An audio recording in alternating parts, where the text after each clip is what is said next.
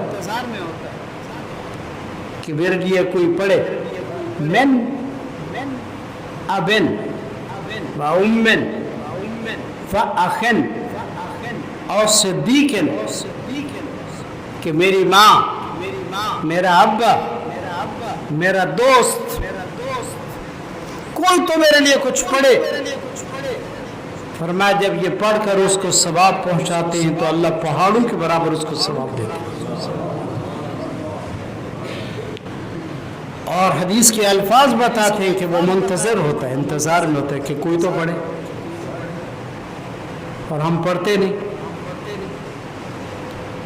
بے شمار احادیث، بے شمار قرآن پاک کی آیات اس مسئلے پر دلالت کرتی ہیں کہ اگر کوئی پڑھے اور اس کا ثواب میت کو پہنچائے تو یقیناً سب کو ثواب پہنچتا ہے۔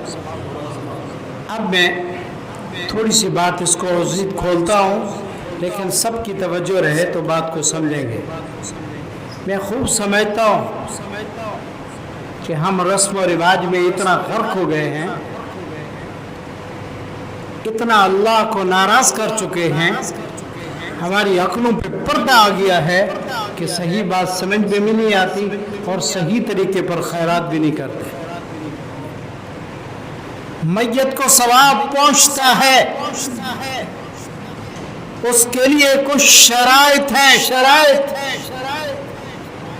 اگر ان شرطوں کا خیال نہ کیا جائے تو میت کو کوئی ثواب نہیں، اور جس نے یہ حرکت کی ہے، یہ کھانے پینے کا پروگرام کر کے لوگوں کو جمع کیا ہے، خود یہ بھی پکڑا جائے گا، عذاب میں مبتلا ہوگا۔ پہلی شرط یہ ہے کہ سب کا خیرات جو کیا جائے، اس سے پہلے ایک بات سمجھ لو، پھر میں سب کا خیرات کی بات کرتا ہوں۔ ثواب زندوں کو بھی پہنچانا جائز ہے۔ کیا کہا میں نے؟ سارے بولو، زندوں کو بھی ثواب پہنچانا، ایصال ثواب، مردوں کو بھی جائز، اور خود آقا دو عالم، سرور دو عالم، رہبر دو عالم صلی اللہ علیہ وسلم کو ثواب پہنچانا بھی بالکل جائز ہے، بلکہ آقا نے خود امت کو بتایا۔ اگر کوئی کہے زندوں کو کیسے ثواب، تو جو حضرات جنازہ پڑھتے ہیں ان سے پوچھتا ہوں کہ آپ جنازے میں یہ دعا پڑھتے ہو؟ اللہم اغفر لحینا و میتنا، بولو پڑھتے ہو؟ یہ سارے نہیں بول رہے، بھی جنازے میں یہ دعا پڑھتے ہو؟ تو اس کا معنی کیا ہے؟ اللہ ہمارے زندوں کو بخش و میتنا، ہمارے مردوں کو بخش۔ تو اگر زندوں کو ثواب پہنچتا ہی نہیں تو یہ دعا کیوں پڑھتے ہو؟ اور حدیث میں بھی آتا ہے الاحیاء منہم والاموات، اللہ معاف کر، ہم میں جو زندہ ہیں ان کو بھی معاف کر، جو فوت ہو گئے ان کو بھی معاف کر۔ ثواب زندوں مردوں سب کو پہنچاؤ۔ اس لیے علماء نے لکھا ہے جب کچھ پڑھو ثواب کا ارادہ اور نیت کرو، بخل سے کام نہ لو، سب کی نیت کر لو کہ اللہ اس کا ثواب سب کو پہنچائے، تو ثواب سب کو پہنچتا ہے۔ بھئی سمجھ آ رہی بات؟ رسول اللہ صلی اللہ علیہ وسلم کو بھی ثواب پہنچاؤ۔ بہتر طریقہ یہ ہے کہ جب کچھ پڑھ چکو یوں کہو اے کریم رحیم اللہ، اس کا ثواب ہمارے نبی حضرت محمد صلی اللہ علیہ وسلم کی روح مبارک کو پہنچا، اور آپ کی برکت سے ہمارے تمام عزیز و اقارب جمی مسلمان جو اب تک فوت ہو گئے ہیں ان کا ثواب ان کو پہنچا۔ فرق ہے عام مسلمانوں کو ثواب پہنچایا جائے تو ان کے گناہ معاف ہوتے ہیں، نبی تو گناہوں سے پاک ہیں، ان کے تو گناہ ہے ہی نہیں۔ اس کا فائدہ یہ ہے جو نبی کے لیے دعا کرے گا اس بندے کے گناہ معاف ہوں گے اور آقا کے درجات بلند ہوں گے۔ اور علماء نے لکھا ہے کہ نیک اور بزرگوں کو ثواب کیوں پہنچاتے ہیں؟ وہ تو پہلے ہی نیک ہیں، انبیاء، اولیاء، صحابہ، تابعین، ان کو ثواب پہنچانے کا کیا مقصد؟ فرمایا اس کا مقصد یہ ہے کہ ان کے ہم پر بڑے احسانات ہیں۔ نبی کے صدقے سے تو ہمیں قرآن ملا، نبی کی برکت سے ہم مسلمان، نبی کی برکت سے ہمیں ہدایت، سب کچھ انہی کے صدقے سے ملا۔ فرمایا جب آقا کے لیے دعا کرتے ہیں تو اس کا یہ معنی نہیں کہ میری دعا کی آقا کو ضرورت ہے، بلکہ یہ مطلب کہ ان کا مجھ پر بڑا احسان ہے، میں اتار نہیں سکتا، ان کے بڑے احسان ہیں، میں ان کے لیے یہ ثواب، یہ دعا بطور ہدیے کے پیش کرتا ہوں۔ علماء نے لکھا ہے نبی کے لیے دعا کرنا مغفرت کی یا آپ کو ایصال ثواب کرنا، یہ ہدیہ پیش کرنا ہے، یہ تحفہ پیش کرنا ہے۔ چھوٹا آدمی بڑے کو ہدیہ پیش کر سکتا ہے، کوئی گناہ نہیں۔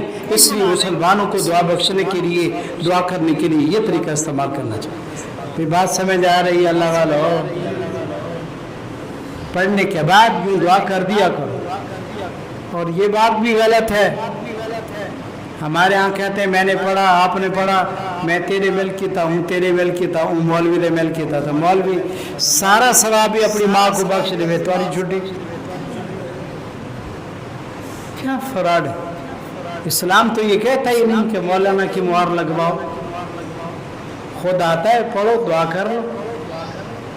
1 کروڑ انسان کو اگر ثواب پہنچاؤ تو سب کو ملے گا، اتنوں کے برابر اس اکیلے کو بھی ملے گا۔ جب اللہ دینے میں بخل کمی نہیں کرتا، اللہ بخل سے پاک ہے، تو پھر تمہیں ثواب پہنچانے کی نیت میں بخل کیوں کرتے ہو؟ اب اگلی بات جو بہت اہم ہے، جس کو سمجھنا بڑا ضروری ہے کہ مرنے کے بعد یہ جو تیجا، ساتا، چالیسواں، جمعراتیں، کل، اور پھر سجکڑا کی روٹی، اور اللہ کرے گا 40 دنوں کے بعد کوئی اور بھی پھڑک جائے گا، ایک گھر میں مولانا رہ جائیں گے تو اتنے تک کوئی اور بھی دنیا سے چلا جائے گا. یہ سب چیزیں بدعات ہے. فقہ حنفی کے مطابق بھی یہ بدعات ہے، ناجائز ہے، اس کا ثواب میت کو نہیں ملتا. اور جو لوگوں کو جمع کیا جائے کہ سارے بزرگ جمع ہوں، مدرسے کے طلباء جمع ہوں، ثواب کے لیے قرآن خوانی کرو، پھر کھانا کھلا دو، اٹھاؤ فتاوی جات پوچھو علماء سے، بالکل ثواب نہیں ہوتا. مفت روٹی کھلا دو، ویسے قرآن پڑھوا لو، دعا کرا دو، اسی وقت پڑھا، اسی وقت کھانا کھلایا، انہوں نے آپ پر احسان کیا، آپ نے کھانا کھلا دیا، میت کو کچھ بھی نہیں ملے گا. توجہ، میت کو ثواب پہنچانے کی شریعت نے ترتیب رکھی ہے. اگر اس ترتیب سے ثواب پہنچایا جائے تو ثواب پہنچتا ہے. اگر اس ترتیب کے مطابق ثواب نہ ہو تو ثواب نہیں پہنچتا. یاد کرو گے نا انشاءاللہ؟ سارے بولو، یاد رکھو گے؟ میں خوب سمجھتا ہوں بدعات میں گھیر گئے ہیں. مفتی عطا الرحمن صاحب دامت برکاتہم بہاولپور ڈویژن کے سب سے بڑے مفتی ہیں. یہاں 2-3 جنازوں کے لیے آئے، بڑے ناراض ہو کر مجھے فرمانے لگے ان کو شرم نہیں آتی، جنازے مجھ سے پڑھواتے ہیں، رسمیں ساری غیروں جیسی کرتے ہیں، کام سارے سنت کے خلاف کرتے ہیں، جنازوں کے لیے ہمیں لے آتے ہیں، شرم آنی چاہیے ان کو، ایسا کیوں کرتے ہیں؟ میں بھی کہتا ہوں شرم آنی چاہیے. نبی کے طریقے کے مطابق کام کرو تو ثواب ملتا ہے، اگر آقا کا طریقہ چھوڑ دو ثواب نہیں ملتا. اب پہلی چیز کہ ایک آدمی فوت ہو گیا ہے، اس بندے کو ہم ثواب پہنچانا چاہتے ہیں، شریعت کا حکم ہے ثواب پہنچو، لیکن میرے آقا نے فرمایا سب سے پہلے تحقیق کرو کہ اس بندے نے کسی کا قرضہ تو نہیں دینا. توجہ ہے؟ اس نے کسی کا کیا نہیں دینا؟ اگر قرض دینا ہے، جتنی جائیداد چھوڑ گیا ہے ساری بیچ کر اس کا قرضہ اترتا ہے تو ساری بیچ دو، قرضہ اتارو. وراثت میں کسی کو کچھ بھی نہیں ملے گا، اس کا قرضہ اتارنا شریعت کا حکم ہے. پہلے اس کو آخرت کے عذاب سے بچانے کے لیے اس کا قرضہ ادا کرو. ابتدائے اسلام میں میرے آقا صلی اللہ علیہ وسلم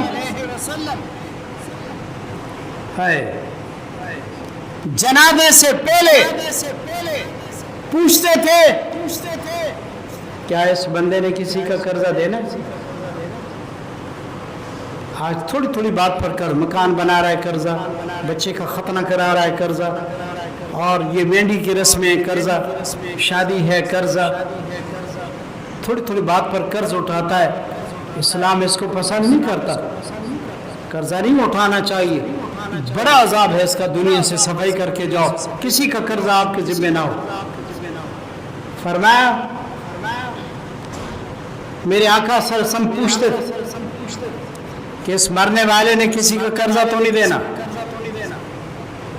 اگر کہا جاتا کہ جی ہاں حضرت اس نے قرضہ دینا ہے تو میرے آقا صلی اللہ علیہ وسلم فرماتے حل ترک لدینہ من قضا، کیا اس نے کچھ چھوڑا ہے کہ جس سے اس کا قرضہ اتر سکتا ہو؟ سونا ہے، چاندی ہے، مال ہے، کچھ چھوڑا ہے؟ اگر فین حدث انہو ترک وفان صلی علیہ، اگر لوگ کہتے جی ہاں حضرت اس نے قرضہ بھی دینا ہے اور اس نے مال بھی چھوڑا ہے، قرضہ اتر سکتا ہے، تو میرے آقا جنازہ پڑھ لیتے. وَإِلَّا قَالَ لِلْمُسْلِمِينَ صَلُّوا عَلَىٰ صَاحِبِكُمْ، اگر کہتے قرضہ دینا ہے، چھوڑا کچھ بھی نہیں قرضہ اتارنے کے لیے، تو میرے آقا مسلمان کو کہتے تم اپنے ساتھی کا جنازہ پڑھ لو. حضور جنازے نہیں پڑھتے تھے.